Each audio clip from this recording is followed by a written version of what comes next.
কি করলো, চিন্তা করলো যে ওনার সন্তান থেকে আমার মৃত্যু হবে, ঠিক আছে আমি বোনকেই মেরে দেবো, হত্যা করবো, তাহলে তার সন্তান হবে না, তাহলে আমি সেফটি থাকবো।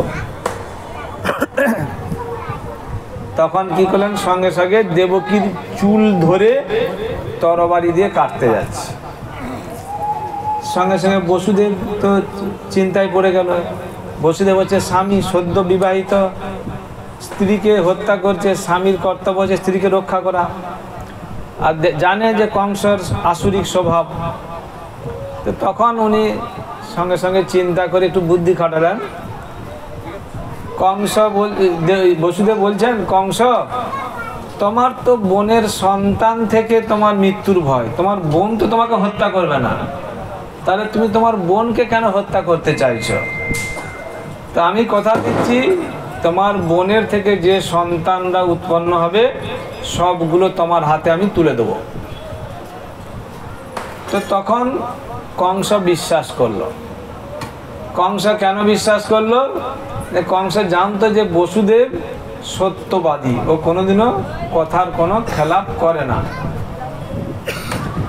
তো তারপরে কংস কি করলেন, বসুদেব আর দেবকীকে কারারুদ্ধ করলেন, কারাগারে শিকল দিয়ে বেঁধে রাখলেন।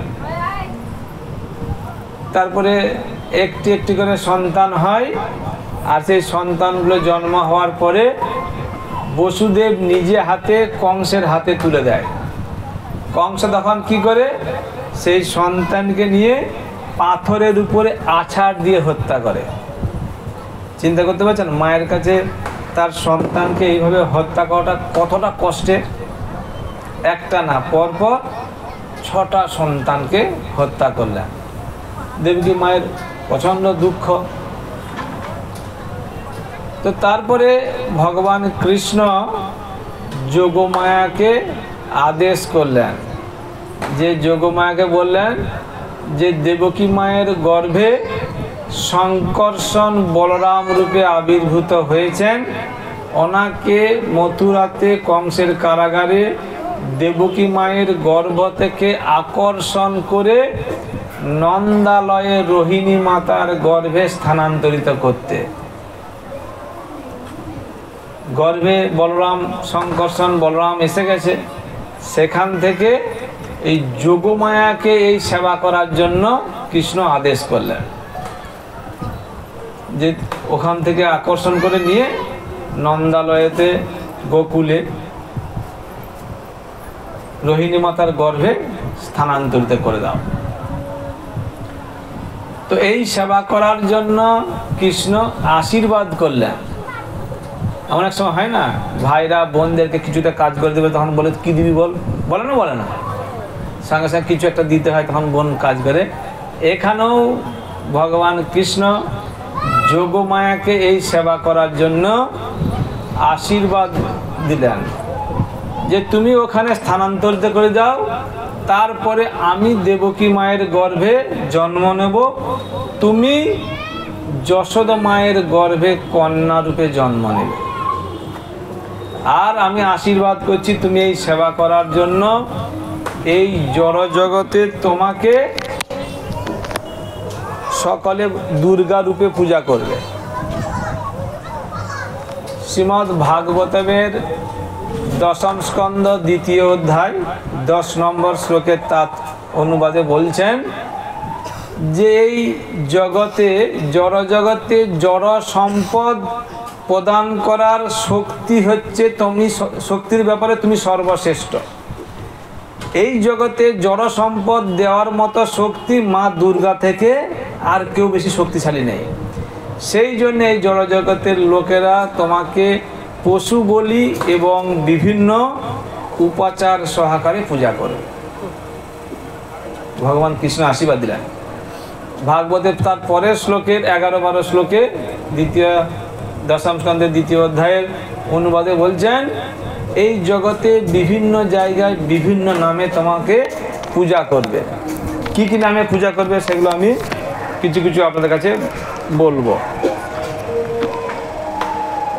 দুর্গা, ভদ্রকালী, বিজয়া, বৈষ্ণবী, কুমুদা, চণ্ডিকা, কৃষ্ণা, মাধবী, কনকা, মায়া, নারায়ণী, ঈশানী, শারদা, অম্বিকা, আরও অন্যান্য অনেক নামে। তো আমাদের একজন বৈষ্ণব সম্প্রদায়ের আচার্য আছেন বল্লভাচার্য, এই যে নামগুলো দেওয়া হচ্ছে তার কারণ উনি ব্যাখ্যা করেছেন যে কোথায় কোথায় কি নামে পূজা হচ্ছে। বারাণসীতে দুর্গা নামে এই দুর্গা দেবীর পূজা হয়, অবন্তীতে ভদ্রকালী পূজা হয়, উৎকলে মানে উড়িষ্যাতে বিজয়া, কোলাপুর আছে সেখানে বৈষ্ণবী নামে পূজা হয়, কামরূপ দেশ মানে আসামের কামাখ্যার ওখানে চণ্ডিকা নামে পূজা হয়, কন্যাকুমারীতে কনকা নামে পূজা হয়, উত্তর ভারতে শারদা নামে পূজা হয়। আমাদের একজন আচার্য আছেন বিজয় ধ্বজ তীর্থপাদ, উনি পদরত্নাবলীতে যে টিকা দিয়েছেন এই নামগুলোর কিছু কিছু নামের কারণ লিখেছেন। দুর্গা নামটা দিয়েছে এই কারণে, কারণ তার মায়া হচ্ছে দূরতিক্রমা। আমরা ভগবদ্গীতায় পড়েছি না, দৈবীহেশ্বা গুণময়ী মম মায়া দূরত্বয়া। দুর্গা নাম হচ্ছে কারণ তার মায়া হচ্ছে দূরতিক্রমা। ভদ্রা নাম হচ্ছে এই কারণে, কারণ হচ্ছে মঙ্গলময়ী। কালী নাম এই কারণে, তার ব্যাখ্যা হচ্ছে নীল বর্ণ বিশিষ্টা, সেই জন্য নাম হচ্ছে কালী। বিজয়া নাম এই কারণে তিনি সর্বদিক উনি বিজয় করেন।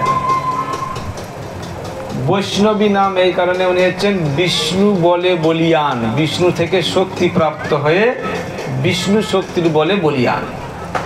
কুমুদা, ভূমণ্ডলে এই ভূলোকে উনি আনন্দ বিধান করেন, সেই জন্য নাম হচ্ছে কুমুদা। চণ্ডিকা নামের অর্থ কারণ শত্রুদের প্রতি প্রচণ্ড ক্রোধ প্রকাশ করেন, সেই জন্য নাম হচ্ছে চণ্ডিকা। কৃষ্ণা নাম দিয়েছেন, কৃষ্ণা নামের কারণ বলছে সর্বপ্রকার জড় সুখ ভোগের সুযোগ প্রদান করেন। তাহলে আমার এই যে জগতে দুর্গা পূজা হচ্ছে, সেই তার আশীর্বাদ ভগবান কৃষ্ণ করে গেছেন যোগমায়াকে, যে তুমি এই সেবা করলে জড় জগতে তোমাকে দুর্গা রূপে সকালে পূজা করবে। তো শাস্ত্র থেকে জানা যায় এই দুর্গা পূজা কখন শুরু হয়েছিল। আমাদের এই মন্বন্তরের কি নাম? বৈবস্বত মন্বন্তর, সপ্তম মন্বন্তর। প্রথম মন্বন্তর স্বয়ম্ভুব মন্বন্তর, তারপরে সারচিস মন্বন্তর, স্বয়ম্ভুব, সারচিস, উত্তম, তামস, রৈবত, চাক্ষুষ, বৈবস্বত, তারপরে হচ্ছে সাবর্ণী মন্বন্তর। এইভাবে ব্রহ্মার একদিনে 14টা মন্বন্তর আছে। এক মন্বন্তর মানে 71 চতুর্যুগ, সত্য, ত্রেতা, দাপর, কলি, এই 4টে যুগের যে আয়ুষ্কাল মিলিয়ে 43,20,000 বছর, 4টে যুগ। এক মন্বন্তরে হচ্ছে 71টা এরকম চতুর্যুগ থাকে। যাই হোক, প্রথম মন্বন্তর হচ্ছে স্বয়ম্ভুব মন্বন্তর, দ্বিতীয় মন্বন্তর হচ্ছে সারচিস মন্বন্তর। সারচিস মন্বন্তরে চৈত্র বংশের রাজা ছিলেন সুরত। সুরত রাজা, উনি রাজা ছিলেন, শত্রু আক্রমণ করেছে। ওনার রাজার যে নিজের লোক, তারা কি করেছে, শত্রুর সঙ্গে ষড়যন্ত্র করে রাজাকে পরাস্ত হতে সহযোগিতা করেছে। সেই জন্যে রাজার অনেক দুঃখ। রাজা কি করলেন, রাত্রিবেলায় ঘোড়ায় চেপে জঙ্গলে চলে গেলেন মনের দুঃখে, যাদের জন্য আমি এত কষ্ট করেছি, সেই আমার রাজকর্মচারী যারা আছে, যারা সৈন্য সামন্ত আছে, তারা আমার সঙ্গে এরকম প্রতারণা করলো। দুঃখে কি করেছে, রাত্রে বেরিয়ে গেল ঘোড়ায় চেপে। আর একজন বৈশ্য লোক ছিলেন, তার নাম হচ্ছে সমাধি। উনি খুব ধনী ব্যক্তি ছিলেন। ওনাকে কি করেছে, ওনার পরিবারের লোকজন আত্মীয় স্বজন সমস্ত টাকা পয়সা ধন দৌলত নিয়ে ঘর থেকে তাড়িয়ে দিয়েছে। ওনারও মনের দুঃখ। উনিও চলে গেছেন বনের মধ্যে। বনের মধ্যে ঘুরতে ঘুরতে দুজনের সঙ্গে দুজনের দেখা। তখন দুজনের সঙ্গে দুজনের দেখা হলে কি হবে, দুজনের একই যখন সমস্যা। এ মনের কথা খুলে বলছে আমার ভাই এইরকম হয়েছে, উনি বলছে আমারও তো এইরকম সমস্যা। বলছে আমরা জঙ্গলে এসছি, কিন্তু আমরা কিন্তু ওই বাড়ির কথা রাজ্যের কথা ভুলতে পারছি না, মনটা ওখানে পড়ে আছে। রেগে চলে এসছি বটে, কিন্তু মনটা আমাদের ওখানে পড়ে আছে। কি করা যায়? তখন জঙ্গলের মধ্যে দেখছে একটা আশ্রম মুনি আছে, চলো আমরা ওই আশ্রমে মুনির কাছে যাই, আমাদের মনের কথা খুলে বলি।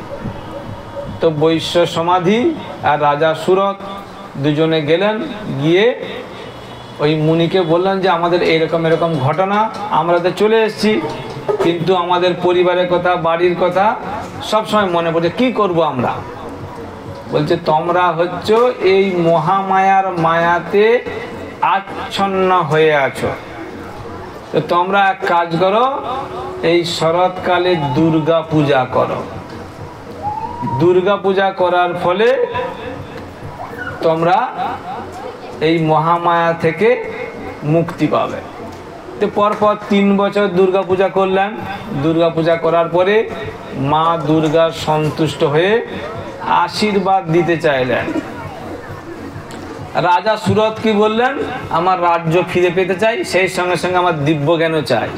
মা দুর্গা বললেন তথাস্তু। আর ওই বৈশ্য সমাধি কি বললেন, বলছেন আমি আর এই সংসারের এই ঝামেলায় থাকতে চাই না, আমি ভগবানের সেবাতে যুক্ত হতে চাই। ওনাকেও বললেন তথাস্তু। তো এখানে শিক্ষা হচ্ছে মা দুর্গার কাছে যদি কেউ জড় সম্পদ চায়, মা দুর্গা জড় সম্পদ দিয়ে দেন। আর যদি কেউ ভক্তি প্রার্থনা করেন, ভালো ভক্তি জীবনযাপন করার জন্যে মা দুর্গা তাকে সহযোগিতা করেন। তো এইভাবে এই 26 মন্বন্তরে এই দুর্গা পূজা শুরু হয়েছিল। কিন্তু আমরা সে তো অনেক কোটি কোটি বছর আগে 26 মন্বন্তরে, এখন যে দুর্গা পূজা হয়, এই দুর্গা পূজা কে প্রচলন করেছিল? অ্যাকচুয়ালি রাজা সুরত এবং সমাধি বৈশ্য যে দুর্গা পূজা করেছিল সেটা শরৎকাল না, সেটা হচ্ছে চৈত্র মাসে। চৈত্র মাসে দুর্গা পূজা হয়, এখনো চৈত্র মাসে দুর্গা পূজা, সেটাকে বলা হয় বাসন্তী পূজা। বাসন্তী পূজা।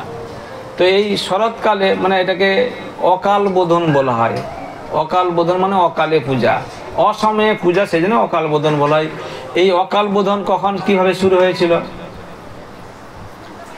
বলছে 1580 সাল। এখন কত সাল? 2025, তাই তো? 1580 সালে বাংলাদেশের রাজশাহী জেলা তাহেরপুরের জমিদার ছিলেন রাজা কংস নারায়ণ।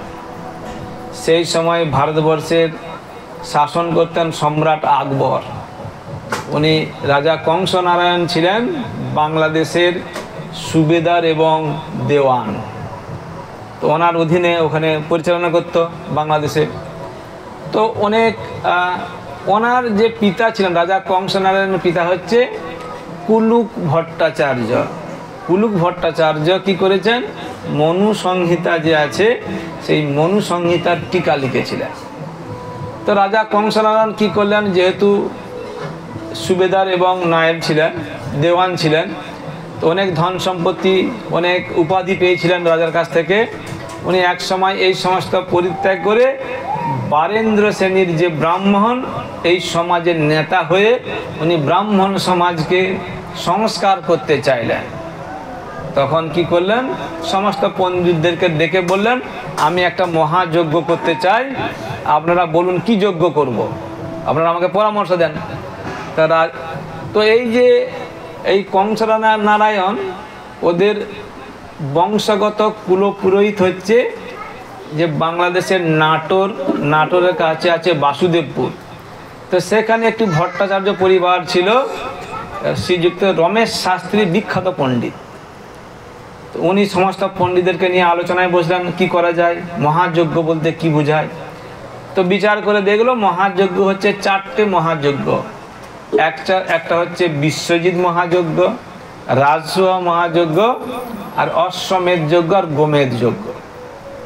চিন্তা করে দেখলো এই যে বিশ্বজিৎ মহাযজ্ঞ এবং রাজসূয় যজ্ঞ, এটা তো সার্বভৌম রাজারা ছাড়া এই যজ্ঞ কেউ করতে পারে না, মানে সমস্ত পৃথিবীর অধিপতি হতে হবে, রাজা হতে হবে। তাতে এটা তো হবে না, কংসনারায়ণ তো এটা করতে পারবে না।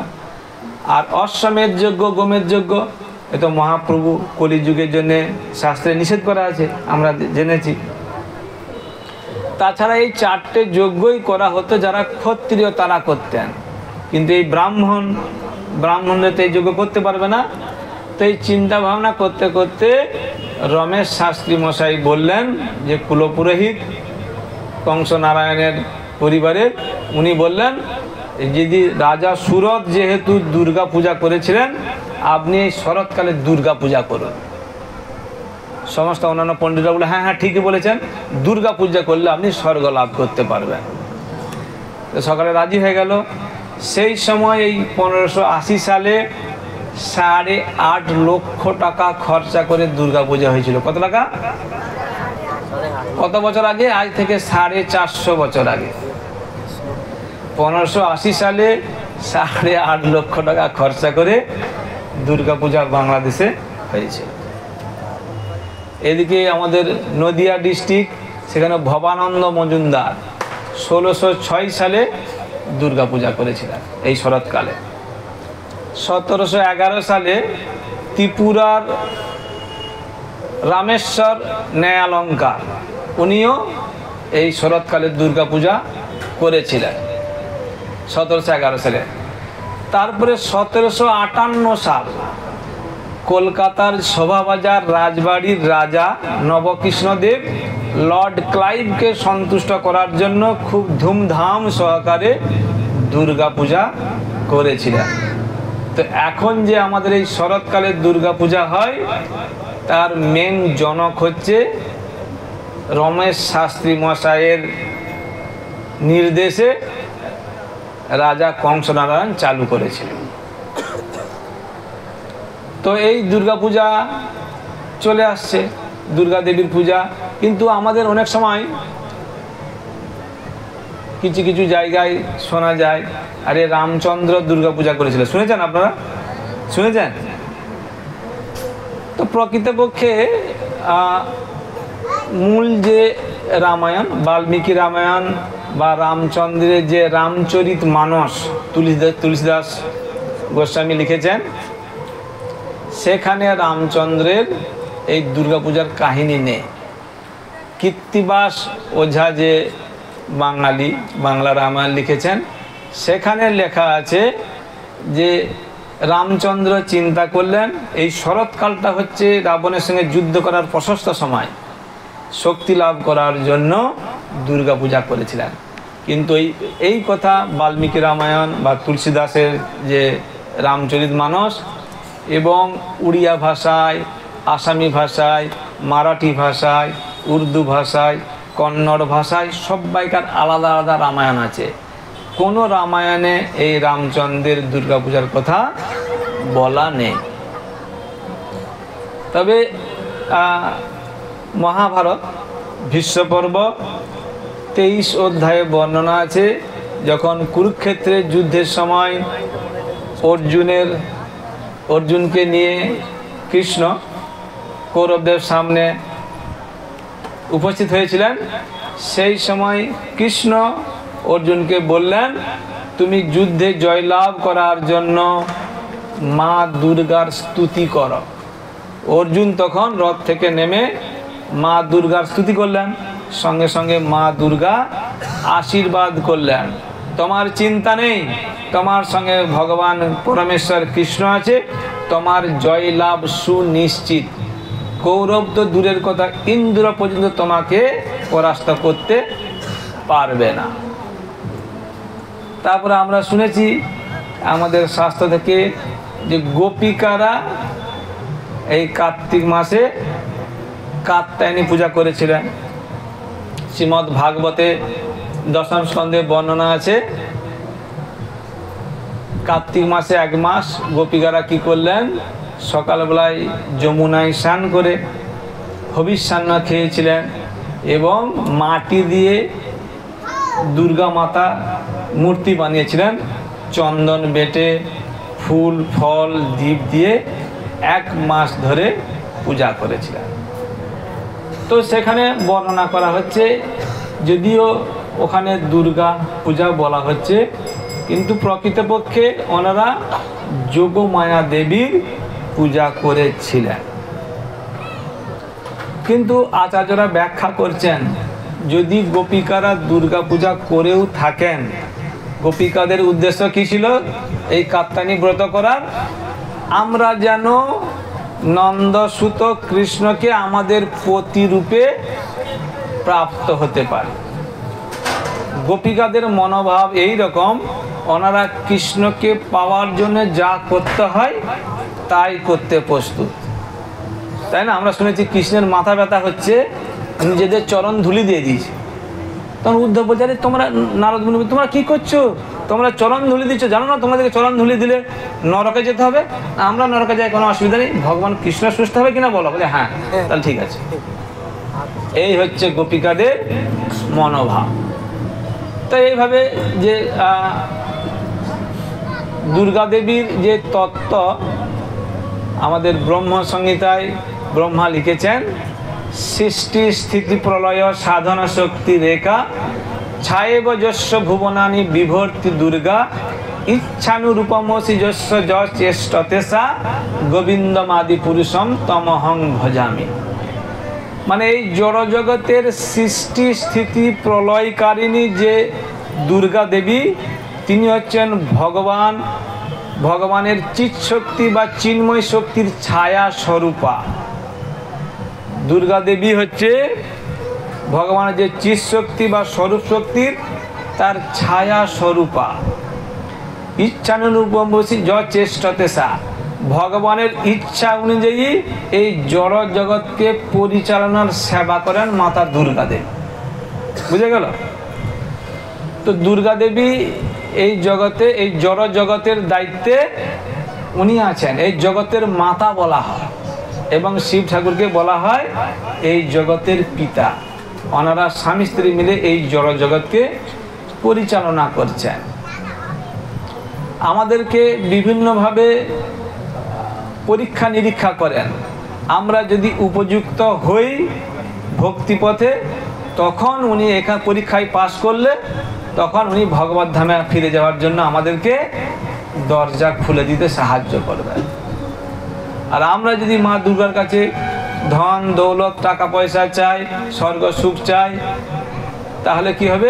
বারবার এই জগতে ঘোরাফেরা করতে হবে। কারণ আমরা পুণ্য করলাম, পুণ্য করে স্বর্গে গেলাম, স্বর্গে গিয়ে আমরা কতদিন থাকবো? স্বর্গে কতদিন থাকবো আমরা?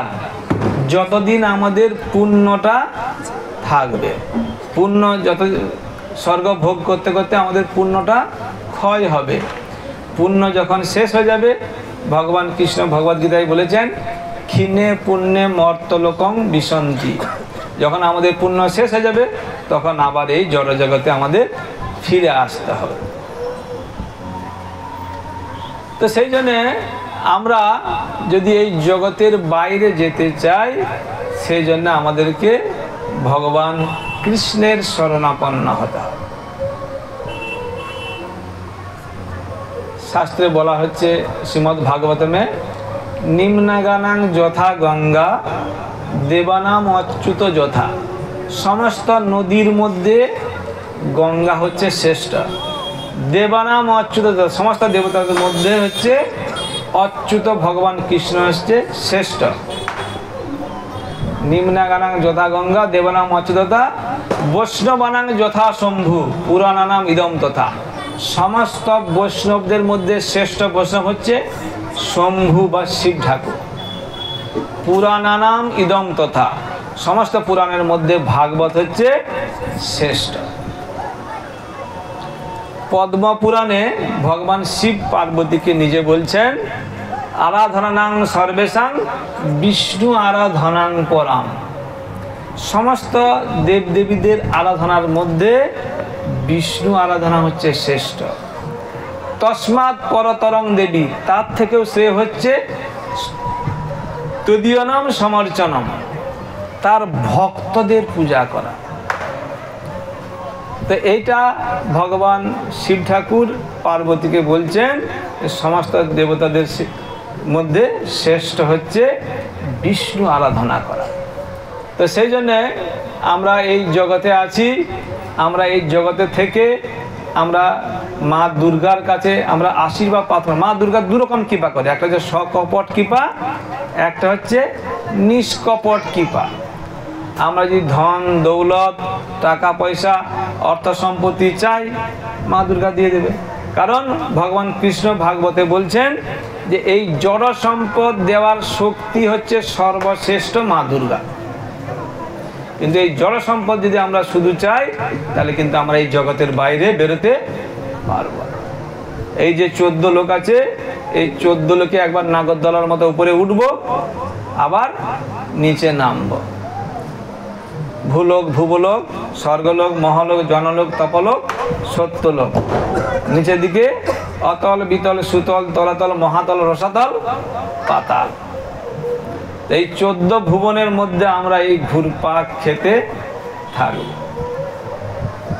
প্রকৃতপক্ষে মা দুর্গা চান আমরা যেন ভগবান কৃষ্ণের ভক্তি করি।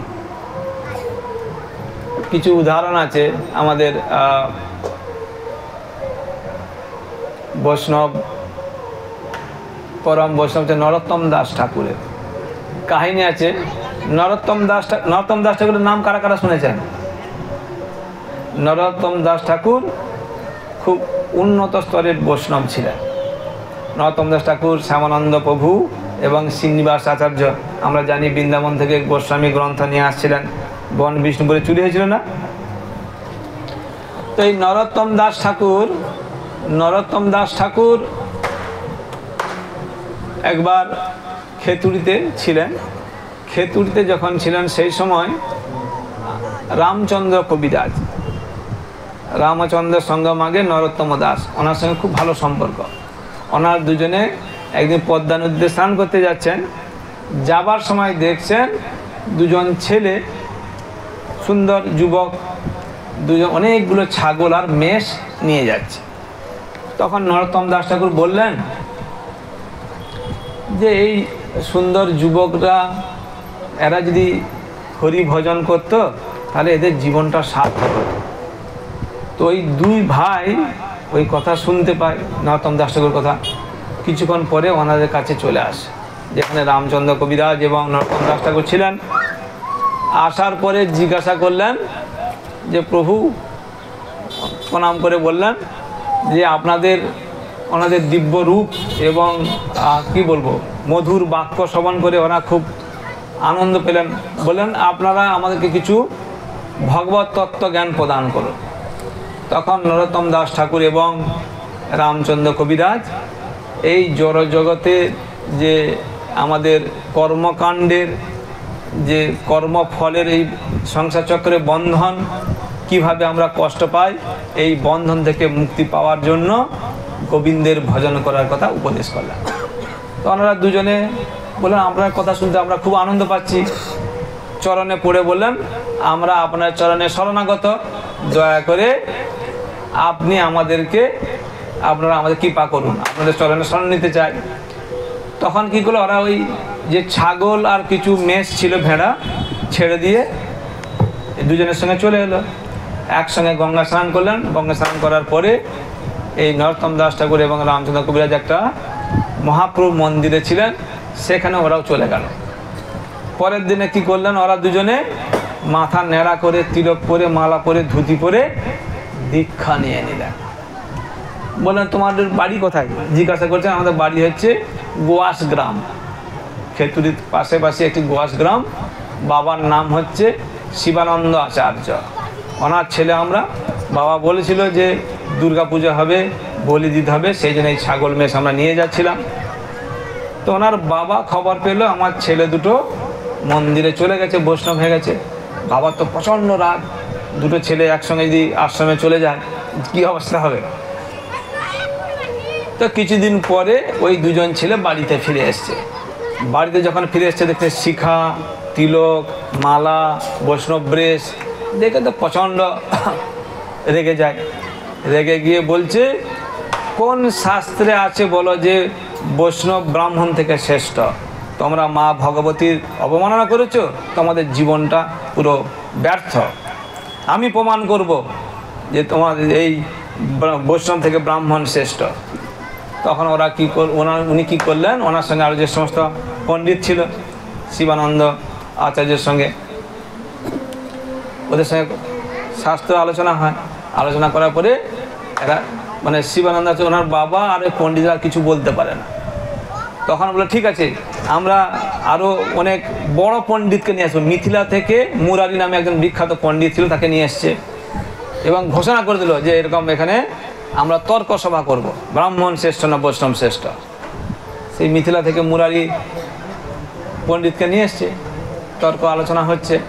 আলোচনা হতে হতে এই দুই ভাই, ওর নাম হচ্ছে রামকৃষ্ণ আর হরিরাম, দুজনে শাস্ত্র আলোচনা করতে করতে এই মুরারি পণ্ডিত কী করলো, আর কোনো কথার উত্তর দিতে পারলেন না। পরাস্ত হয়ে উনিও বৈষ্ণব ধর্ম গ্রহণ করলেন। তো তারপরে রাত্রে এই শিবানন্দ আচার্য চিন্তা করছে, আমার দুটো ছেলে তো এরকম হয়ে গেল, আমি পণ্ডিত নিয়ে এলাম পরাস্ত করবো বলে, তাতে কিছু কাজ হলো না। রাত্রে স্বপ্নে মা দুর্গা দেবী আবির্ভূত হয়েছে। আবির্ভূত হয়ে বলছে, তুই যদি এই নরোত্তম দাস ঠাকুরের চরণে শরণাগত না হস, আমি তোকে পুরো এই তরবারি দিয়ে শেষ করে দেবো। তো তারপরে কি করলেন, এই শিবানন্দ আচার্য পরের দিনে এই নরোত্তম দাস ঠাকুরের কাছে শরণাপন্ন হয়ে গেলেন। তো সেই সময় একজন তদানীন্তন স্মার্ত ব্রাহ্মণ ছিলেন, উনি সকলকে পড়াশোনা করতেন, শিক্ষা দিতেন। সেই ক্লাসে একদিন বসে বসে এই নরোত্তম দাস ঠাকুরের খুব সমালোচনা করছে। আরে একটা শূদ্র লোক এইসব কার্য করছে, ব্রাহ্মণদেরকে দীক্ষা দিচ্ছে আর করছে, খুব অবমাননা করলেন।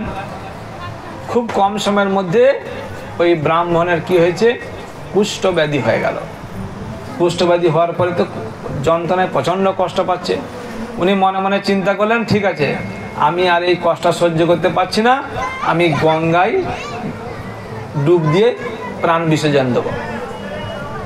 রাত্রে ভগবতী দেবী স্বপ্নে আবির্ভূত হয়ে বললেন যে তুমি ব্রাহ্মণকে তুমি কি করছো, মহান ভাগবত নরোত্তমকে তুমি শূদ্র বুদ্ধি করেছো, তুমি মহা বৈষ্ণব অপরাধ করছো, তোমার তো কোটি জন্মেও তোমার মুক্ত হবে না।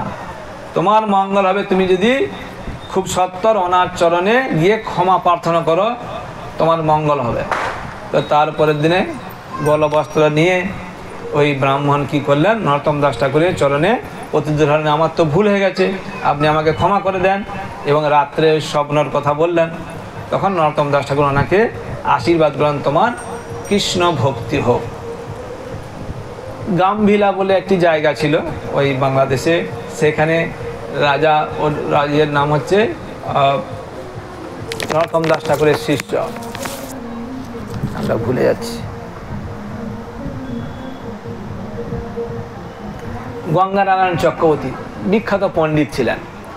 উনি এই নরোত্তম দাস ঠাকুরের সাথে ভগবত তত্ত্ব কথা শুনে আকৃষ্ট হলেন এবং ওনার চরণে শরণাপন্ন হলেন এবং এই আচার্যদের গ্রন্থ অনুশীলন করতে লাগলেন। তারপরে আরেকজন ভক্ত ছিল, ওনার নাম হচ্ছে জগন্নাথ আচার্য। উনি খুব নিষ্ঠা করে মা দুর্গা দেবীর আরাধনা করতেন।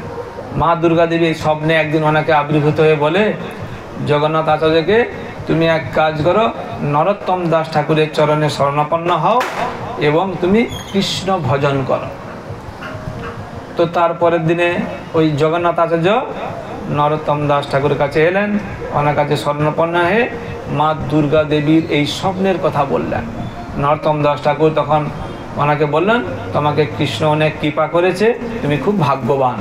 তারপরে কয়েকদিনের মধ্যে ওনাকে কৃষ্ণ মন্ত্রে দীক্ষা দিলেন। এইভাবে যখন অনেক বড় বড় লোক, ব্রাহ্মণ পণ্ডিত লোক নরোত্তম দাস ঠাকুরের শরণাপন্ন হচ্ছে, তখন কি হলো, যারা ওখানকার ব্রাহ্মণ ছিল কিছু, তারা প্রচণ্ড তাদের ক্রুদ্ধ হলেন। ওনারা তখন রাজা ছিল ওখানে একজন নরসিংহ, রাজা নরসিংহ, তার কাছে গিয়ে কমপ্লেন করলেন যে বলছে, প্রভু রাজাকে বলছে, আপনি যদি এই ব্রাহ্মণ সমাজকে রক্ষা করতে চান তাহলে আপনাকে সাহায্য করতে হবে, নাহলে এই নরোত্তম একটা শূদ্র হয়ে ব্রাহ্মণদেরকে দীক্ষা দিচ্ছে, এই ব্রাহ্মণ সমাজ আর কিছু থাকবে না। ও কী করছে, মানুষকে জাদু করে দিচ্ছে, তারা সকল কাছে পিছনে ছুটছে। তখন নরসিংহ বলছে, কি করতে হবে বলো? বলছে, আমাদেরকে এক কাজ করতে হবে। দিগ্বিজয়ী বিখ্যাত পণ্ডিত ছিল রূপনারায়ণ, আমরা রূপনারায়ণকে নিয়ে আসবো, খেতুরতে যাব, খেতুরতে গিয়ে তর্কেতে আমরা পরাজিত করব নরোত্তম দাস ঠাকুরকে, তাহলে আর কেউ ওদের কাছে যাবে না, দীক্ষা নেবে না। তো তখন এই খবর পেয়ে কিছু লোক এসে এই নরোত্তম দাস ঠাকুর এবং রামচন্দ্র কবিরাজ গঙ্গানারায়ণ চক্রবর্তীকে দিলেন, এরকম শুনলাম ওরা নাকি দিগ্বিজয়ী পণ্ডিত নিয়ে আসছে রূপনারায়ণকে। তো তখন এই রামচন্দ্র কবিরাজ আর গঙ্গানারায়ণ চক্রবর্তী ওনারা খুব দুঃখ পেলেন যে আমার গুরুদেবকে এরকম তার্কিক পণ্ডিতের সঙ্গে তর্ক করতে হবে। তো খবর পেলেন যে ওরা যে আসছেন, ওনারা কুমার গ্রামে এক রাত্রি থাকবেন, তার পরের দিনে ওনারা খেতুরিতে আসবেন। তো এরা দুজনে কি করলো, একজন পান দোকানি সাজলো, গঙ্গানারায়ণ চক্রবর্তী পান দোকানি সেজে একটা দোকান করে, পানের দোকান করে বসে গেল। আর কৃষ্ণদাস কবিরাজ, না রামচন্দ্র কবিরাজ, উনি কি করলেন, উনি একটা কুমোরের দোকান, ওই মাটির হাঁড়ি খোলা নিয়ে বসে গেল। তো রাত্রেবেলায় ওখানে যে রাজা নরসিংহ উনি যে সমস্ত পণ্ডিতদেরকে নিয়ে এসছেন, তাদের বিভিন্ন লোকজন এই বাজারে ঘুরতে ঘুরতে এই পানের দোকানে এবং এই কুমোরের দোকানে গেছে। তখন এরা দুজন কি করছে, ওদের সঙ্গে সংস্কৃতে কথা বলছে। এ তো গঙ্গানারায়ণ চক্রবর্তী বিরাট বড় পণ্ডিত, আর এই যে রামচন্দ্র কবিরাজ সেও সাধারণ পণ্ডিত না। ওদের সঙ্গে সংস্কৃতে কথা বলতে বলতে তর্ক শুরু হয়। তর্কে তো ওরা হেরে গেছে। তখন বলছে, তোমরা যাও, তোমাদের যারা অধ্যাপক আছে মাস্টারদেরকে নিয়ে আসো। তারা এসছে, তারাও তর্কে হেরে গেছে। লাস্টে কি হয়েছে, তারা যখন হেরে গেল, ওই রূপনারায়ণ এসছে এবং নরসিংহ রাজাও চলে এসছে। তো রূপনারায়ণও তখন তর্কে পরাজিত হলো। তখন রাজা নরসিংহ বলছেন, খবর পেল যে এরা দুজন, এই পান দোকানি আর এই কুমোরের দোকানি হচ্ছে নরোত্তম দাস ঠাকুরের শিষ্য। বলছে, এই শিষ্যরা যদি তাদের কাছে হেরে যাও, আর তুমি ওনাদের গুরুদেব নরোত্তম দাস ঠাকুরের সঙ্গে কি যুদ্ধ করবে, তর্ক করবে? তো ওনারা দুজনে, চলো এখান থেকে আমরা মানে মানে কেটে পড়ি। তো ওখান থেকে চলে যায়।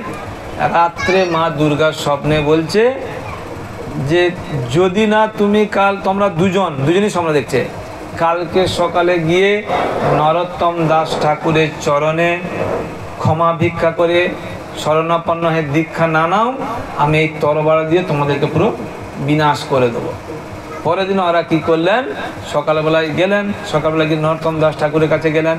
নরোত্তম দাস ঠাকুর অত্যন্ত উন্নত মানের বৈষ্ণব, খুব সম্মান করে ওনাদেরকে আহ্বান করলেন। বলছে, আজকে আমার পরম সৌভাগ্য, আপনাদের মতো বিদ্বান সজ্জন ব্যক্তিকে আমি দর্শন করতে পেরেছি। তো ওনার এই দৈন্যতা দেখে এই রাজা নরসিংহদেব এবং রূপনারায়ণ খুব মুগ্ধ হয়ে গেলেন। তারপরে ওনারা কি করলেন, ওনারা বললেন, কালকে স্বপ্নের কথা বললেন। তখন নরোত্তম দাস ঠাকুর হেসে বললেন, মৃদু হাসলেন, হেসে ওনাদেরকে আশীর্বাদ করলেন এবং ওনাদেরকে দীক্ষা প্রদান করেছিলেন। তো এইভাবে আমরা দেখতে পাচ্ছি মা দুর্গা ওনাদেরকে বলছেন, প্রকৃতপক্ষে যারা এই জগতের পতি বা গুরু এবং কি বলবো, প্রভু হচ্ছে ভগবান কৃষ্ণ। যারা এই কৃষ্ণ বা বিষ্ণুকে মানে না, তারা হচ্ছে দৈত্য। প্রকৃতপক্ষে মা দুর্গা বা ভগবতী বলছেন, যারা বিষ্ণুর ভক্ত তারা আমার প্রিয় ভক্ত। সেই জন্যে মা দুর্গা দেবীও চান আমরা যেন বিষ্ণু ভজন করি, এই ভজন করে এই জগতের থেকে উদ্ধার পেয়ে ভগবত ধামে ফিরে যায়। কারা কারা আমরা এই জড় জগতে থাকতে চাই? হাত তুলুন। আচ্ছা, কারা কারা খুব সুখে আছেন বলুন তো? এখানে খুব আরামে আছি প্রভু, কোনো কষ্ট নেই। কেউ সুখে? তো ভগবান কৃষ্ণ অ্যাকচুয়ালি এই জগৎ যে সৃষ্টি করেছে, ভগবদ গীতায় বলেছেন দুঃখালয়ম অশাশ্বতম। এই জগৎটা হচ্ছে দুঃখের আলয়। আমরা দুঃখ পাই না পাই না? কোনো দুঃখ পাইনি এরকম কেউ আছে? হাত তুলুন প্রভু। হয়তো বাচ্চারা হতে পারে, বলতে পারে না প্রভু আমি কোনোদিন দুঃখ পাইনি। হ্যাঁ, দুঃখ কেন পাই না? এটা দুঃখের জায়গা। ভগবান যে সৃষ্টি করেছে সে নিজে বলছে, তাই না? একটা দোকানে লেখা আছে ঔষধালয়। যেখানে ঔষধালয় লেখা থাকে সেখানে কি পাওয়া যায়? ওষুধ পাওয়া যায়। আর যেখানে পাদুকালয় লেখা আছে জুতা পাওয়া যায়। বস্ত্রালয়, বস্ত্র পাওয়া যাবে। আমরা যদি ওষুধের দোকানে গিয়ে বলি যে 2 মিটার কাপড় দাও তো, বা আমাকে একটা শাড়ি দাও, তখন কি বলবে? বললাম পাগল লোক, এখানে তুমি ওষুধের দোকানে কাপড় কিনতে পাগল বলবে না? বলবে না। তার এই জগতে দুঃখালয়। আমরা যদি দুঃখ সুখ করতে চাই তো আমরা লোকে পাগল না? আমরা ঠিক আছি? এই জগৎটা দুঃখালয় লিখে দিয়েছে ভগবান যে বানিয়েছে, কিন্তু আমরা চাইছি সুখ পেতে। তাহলে আমরা পাগল না আমরা ঠিক?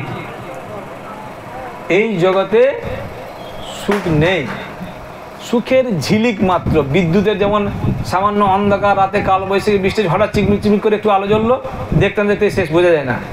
এই জগতে যে জড় সুখ আছে শুরু হতে না হতেই শেষ। দুঃখে ভর্তি। দুঃখালয়ম অশাশ্বতম মানে টেম্পুরারি।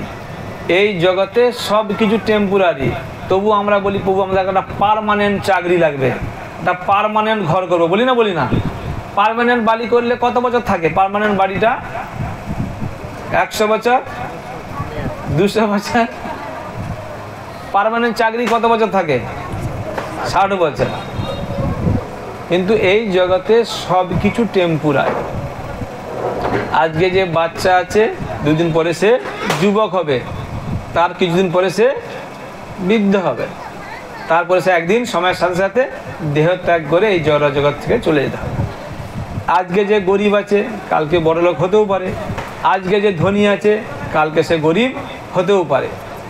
আজকে গরম আছে পরে আবার শীত আসবে, আবার শীত থাকলে পরে সব কিছু টেম্পোরারি। আজকে খুব দুঃখ আছে 2 দিন পরে আনন্দ পেয়ে সুখ আসতে পারে, আবার খুব সুখে আছে 2 দিন পরে দুঃখ আসতে পারে। সব কিছু টেম্পোরারি। তাহলে ভগবান কৃষ্ণ যে গীতায় লিখেছে দুঃখালয়ম আর অশাশ্বতম, এটা বিশ্বাস হচ্ছে না? হয়নি? তাহলে এই জগতে থাকতে চাই না? মানে বহু ভালোই তো লাগছে না? এই জগতের বাইরে যেতে চায়। এই জগতে থাকলে এই কলিযুগের প্রভাব, কলিযুগের আয়ু হচ্ছে কত? কলিযুগের আয়ু কত? 4,32,000 বছর। তার মধ্যে কত বছর হয়েছে? মাত্র 5,500 সামথিং। এখানে কত বাকি? অনেক। যদি 4,32,000 বছর আয়ু হয়, 5,500 সামথিং হয়েছে, অনেক বাকি।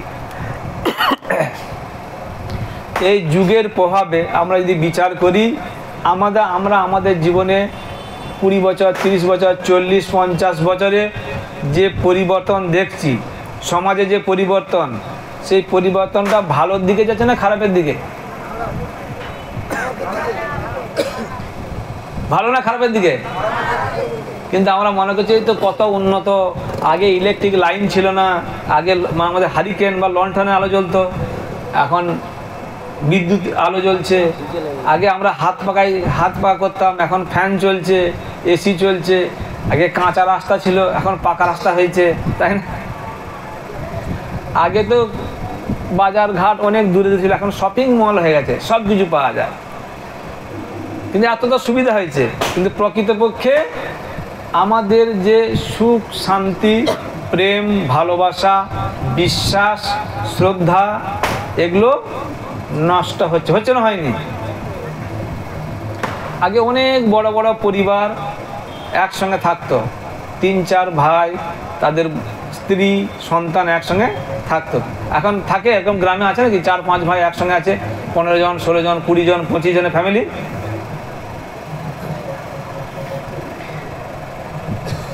তো আগেকার দিনে এত রোগ জ্বালাও ছিল না।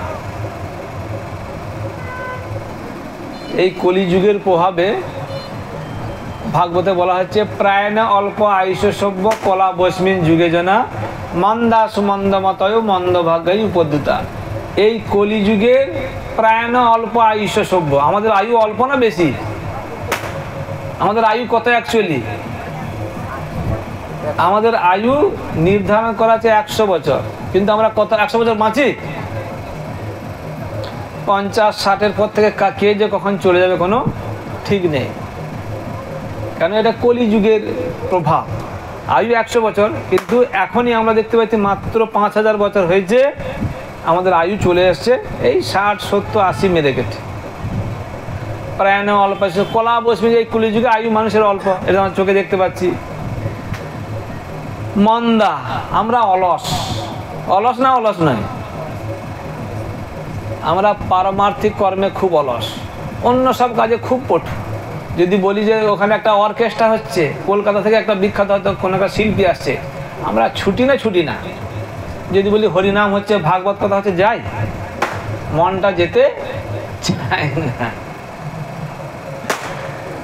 তো হচ্ছে আমাদের মন্দ মানে অলস, সুমন্দ মতো আমাদের মনটা খারাপের দিকে যায়। ভালো জিনিস ভালো চিন্তা হতে চায়, খারাপটা অটোমেটিক চলে যায় আমাদের মনটা। মন্দ ভাগ্য, আমাদের ভাগ্যটাও খারাপ। ভালো কাজ সহজে কিছু হতে চায়, ভালো জিনিস হতে চায় না। আর হচ্ছে উপদ্রুতা। উপদ্রুতা মানে আমাদের রোগ জ্বালার উৎপাত। রোগ জ্বালা আছে না নেই? এখানে আছে যারা, সবাইকার রোগ আছে না নেই টুকটাক কম বেশি? কি কি রোগ এখন? সুগার হচ্ছে, কোলেস্টেরল হচ্ছে, থাইরয়েড হচ্ছে, তারপরে গ্যাস্ট্রিক, আর বাতের ব্যথা, হাঁটুর ব্যথা, দাঁতের ব্যথা, প্রেশার, আছে না কত রকমের রোগ। তো এই হচ্ছে উপদ্রুতা মানে এই রোগ জ্বালা। এই সমস্ত হচ্ছে এই কলিযুগের লক্ষণ। এই কলিযুগে এই সমস্ত রোগ জ্বালা আছে আমরা দেখতে পাচ্ছি। কিন্তু ভাগবতে বলা হচ্ছে কলিযুগে এত কিছু খারাপ হলেও একটা বিশেষ গুণ হচ্ছে কলের দোষ নিধে রাজন অস্তি এক মহান গুণ। কলিযুগে এত কিছু খারাপ, আমরা আছে না এইটা খারাপ সেটা খারাপ বললাম না, কিন্তু একটা মহান গুণ আছে। কি মহান গুণ? কলি সন্তরণ উপনিষদে বলা হচ্ছে কলের দোষ নিধে রাজন অস্তি এক মহান গুণ কীর্তনাদব কৃষ্ণস্ব মুক্ত সঙ্গ পরং ভজেত। যদি আমরা হরি নাম করি তাহলে আমরা এই জগৎ থেকে উদ্ধার পেয়ে যাব। বলুন হরে কৃষ্ণ হরে কৃষ্ণ কৃষ্ণ কৃষ্ণ হরে হরে হরে রাম হরে রাম রাম রাম হরে হরে। হরিনাম করতে কার কার কষ্ট হলো বলুন? প্রভু আমার এই করলো, আমার বুকে ব্যথা হচ্ছে, এরকম হয়েছে কারো কষ্ট? টাকা খরচা হলো? হয়েছে? মোবাইলে চেক করুন ব্যালেন্সটা, প্রভু দেখুন আমার 10 টাকা কেটে গেলো, এরকম হয়েছে নাকি? তাহলে টাকা খরচা হচ্ছে না, কষ্ট হচ্ছে না, হরিনাম করবো না করবো না? হরিনাম যদি না করি তাহলে আমরা এই জগৎ থেকে উদ্ধার পাবো না। ইতি ষোড়শক নাম নাম কলি কলমশ নাশনম নাত পরত রূপায় সর্ববেদেষু দৃশ্যতে। সমস্ত বেদ জুড়ে যে 16 নাম হরিনাম উচ্চারণ করলাম, এর মতো শ্রেষ্ঠ বস্তু আর কিছু নাই। সমস্ত বেদের শ্রেষ্ঠ এবং সার বস্তু হচ্ছে এই হরিনাম। আর 3 যুগে ধ্যানাদিতে যেই ফল হয়, কলিযুগে কৃষ্ণ নামে সেই ফল পায়। অন্যান্য 3 যুগে, সত্য যুগে মানুষ ধ্যান করত। সত্য যুগে মানুষের আয়ু কত ছিল? 1 লক্ষ বছর। আমরা শুনেছি 50,000 60,000 বছর ধ্যান করতেন, 1 লক্ষ বছর আয়ু ধ্যান করতেন। এখন আমরা ধ্যান করলে কি হবে? নাক ডেকে ঘুম চলে আসবে। ধ্যান করতে পারবো? এক্ষুনি ঘুম চলে আসে। ধ্যান করা আমাদের দ্বারা হবে না। কিতে যত ধ্যায়তে বিষ্ণু, ধ্যান করে বিষ্ণুকে লাভ করতে। তেতায়াং যজত মখই, তেতা যুগে ভগবানকে পেতে হলে যজ্ঞ করতে হতো, বড় বড় যজ্ঞ। সেই যজ্ঞের জন্যে ব্রাহ্মণ মন্ত্র দিয়ে অগ্নি উৎপাদন করত। এখন আমরা যজ্ঞ করলে মন্ত্র দিয়ে অগ্নি হয় না, দেশলাই খুঁজি, দেশলাই কোথা লাইট একটা কোথায় খুঁজে দেবো, সেরকম মন্ত্র শক্তিও নেই। খাঁটি ঘি পাবো আমরা এখানে, খাঁটি ঘিও পাবো না, সেরকম শক্তিশালী ব্রাহ্মণও পাবো না, যজ্ঞ করাও আমরা পারবো না। দাপরে পরিচর্যায়, দাপর যুগে ভগবানকে পেতে হলে খুব আড়ম্বর সহকারে পূজা করতে হতো, অনেক টাকা খরচা করে অত্যন্ত আড়ম্বর সহকারে পূজা। আমাদের সকালে এরকম পূজা করার সামর্থ্য আছে কলিযুগে মানুষের? দাপরে পরিচর্যায় কলৌ তৎ হরি কীর্তনান, কলিযুগে শুধুমাত্র যদি আমরা হরি নাম করি আমরা ভগবানকে লাভ করতে পারবো। আর 3 যুগে ধ্যানাদিতে যেই ফল হয়, কলিযুগে কৃষ্ণ নামে সেই ফল পায়। অন্যান্য যুগে যে ধ্যান যজ্ঞ অর্চন করে যে ফল, শুধুমাত্র যদি আমরা হরি নাম করি তাহলে আমরা সেই ফল পেয়ে যাব। তাই জন্য বৃহন্নারদ পুরাণে বলছেন, হরের নাম হরের নাম হরের নামৈব কেবলম কলৌ নাস্তেব্য নাস্তেব্য নাস্তেব্য গতিরন্যতা। এই কলিযুগে হরিনাম ছাড়া আর কোনো গতি নাই, গতি নাই, গতি নাই। 3 সপ্তাহ করে কেন বলছে? আমাদের মতো যারা বদ্ধ জীব একবার বললে আমাদের বিশ্বাস হবে না, সেই জন্য 3 সপ্তাহ করে বলছে কলিযুগে হরিনাম ছাড়া আর কোনো গতি নাই, গতি নাই, গতি নাই। আমরা কলিযুগে যাই করি, যদি হরিনাম না করি আমরা এই জগৎ থেকে উদ্ধার লাভ করতে পারবো না। হরে কৃষ্ণা হরে কৃষ্ণা কৃষ্ণা কৃষ্ণা হরে হরে, হরে রাম রাম রাম হরে হরে। আমাদের বাপি প্রভু আছেন, আপনার দীক্ষা নামটা ভুলে গেলাম, বলরাম মুরারি দাস প্রভু আছেন, মাতাজি আছেন, আপনার নামটা ভুলে, পদ্মাক্ষী সুদেবী দেবী দাসী, ওনারা এখানে আছেন। আমাদের কৃষ্ণ ভক্তির অনুশীলন করান, ওনাদের সঙ্গে যোগাযোগ রাখবেন। যে ক্লাস হয় ক্লাসে আসবেন, ক্লাসে এসে সাধু সঙ্গ করবেন।